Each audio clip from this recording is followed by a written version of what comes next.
Hello, એકથી જબરદસ્ત performance લાવણ્યાબેન કરી રહ્યા છે. આજકાલ જુઓ કોઈ આવા સ્ટેજ ઉપર કોઈ આવા ડાન્સ કોઈ લગભગ ઘણા લોકો ઓછા કરે છે. અને અત્યારે અમદાવાદમાં સારામાં સારું નામ હોય તો લાવણ્યાબેનનું નામ છે. અત્યારે બહુ જબરદસ્ત. એટલે એકથી દર મહિને દર વખતે નવું નજરાનું પેશ કરે છે. આટલું બધું કામ છતાંય એ આમાં સમય કાઢીને આપણે બધાને આનંદ કરાવે છે. એક સ્ટેન્ડિંગ પરફોર્મન્સ થાય એવું છે. આજે બધા આપ ઊભા થઈને સ્ટેન્ડિંગ આપી શકો છો.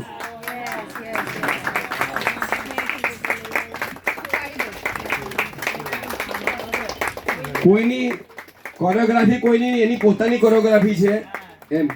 અને જબરજસ્ત આ પરફોર્મન્સ તો કન્ટિન્યુઅસ ચાલે છે. નવું કોઈ બી તમે આપો એક દાડામાં તૈયાર કરીને આવે છે, એક જ દિવસમાં. એટલી એની તાકાત છે આને છોકરીને તૈયાર થવા હોય.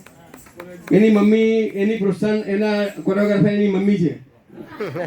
અમે બી નવરંગનો શો કર્યો અમારી ગુરુ આ છે લાવણ્યા, અને અમારા બેના ગુરુ અમારે બેઠા એ બેન એની મમ્મી, લાવણ્યની મમ્મી. એમને પગની એટલી મોટી તકલીફ છે છતાંય એટલી બધી એને પ્રોત્સાહન આપે છે. પાડ્યો. ગ્રુપમાં મૂકી દે.